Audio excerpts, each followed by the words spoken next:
आजची रात्र ही अत्यंत महत्त्वाची असणार आहे। ढगफुटीपेक्षाही भयानक पाऊस कोसळू शकतो का?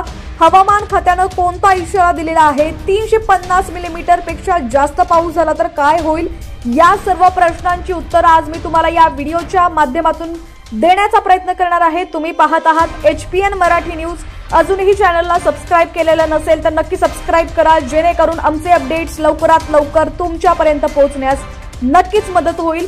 हाच व्हिडिओ जर तुम्ही आता फेसबुक किंवा इंस्टाग्राम वरती पाहत असाल तर आमच्या HPN मराठी न्यूज चॅनलला फॉलो करायला विसरू नका। तर हवामान खात्याने धोक्याचा इशारा दिलेला आहे। पुण्यात सर्वत्र पाणी झालेलं आहे, रस्ते पाण्याखाली गेलेत, सबवे बुडालेले आहेत, रेल्वे रुळांवरती पाणी साचलंय। हवामान विभागाने अलर्ट जारी केला। मुंबई, ठाणे, पालघर, रायगड आणि पुणे या घाट भागात मुसळधार पाऊस पडण्याची शक्यता आहे। मुंबईसाठी जारी केलेल्या अलर्ट मध्ये 300 ते 350 मिलीमीटर पावसाची शक्यता असल्याचं सांगण्यात आलंय। एका तासात 100 मिलीमीटर किंवा त्याहून अधिक पाऊस पडतो तेव्हा ढगफुटी सारख्या घटना घडतात। यावरून आकृतीचा आकार समजू शकतो। आता प्रश्न असा आहे की जर 300 ते 350 मिलीमीटर पाऊस पडला तर काय होऊ शकतो? ढगफुटी तेव्हा होते तेव्हा एका तासात लहान भागात 100 मिलीमीटर किंवा त्याहून अधिक पाऊस पडतो।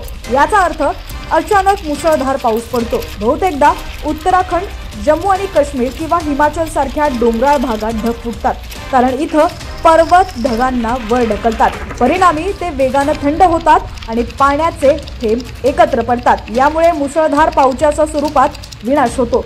जेव्हा त्या भागात अचानक पाऊस पडतो तेव्हा पाणी खूप वेगाने वाहतं, तेव्हा वेगाने पुढे सरकतं, आपल्यासोबत येणारी झाडं, झुडपं, दगड आणि कचरा घेऊन जातं। वेग इतका वेगवान असतो की तो कुणालाही सावरण्याची संधी देत नाही। येथील पाऊस आणि मुंबईतील पाऊस यात फरक आहे। मुंबईत 300 ते 350 मिलीमीटरचा इशारा म्हणजे एकूण इतका पाऊस पडू शकतो। कोणत्याही एका भागात इतका पाऊस पडणार नाहीये, त्यामुळे इथे ढगफुटीसारख्या घटनांचा धोका नाहीये, परंतु इतका मोठा आकडा भयानक आहे, कारण इतका पाऊस सोबत विनाश घेऊन येतो।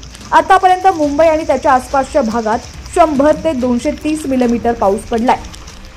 इतक्या पावसानंतर रस्ते दूरवर पाण्याखाली गेलेले दिसतायत। अनेक भागात कमरेपर्यंत पाणी भरलंय।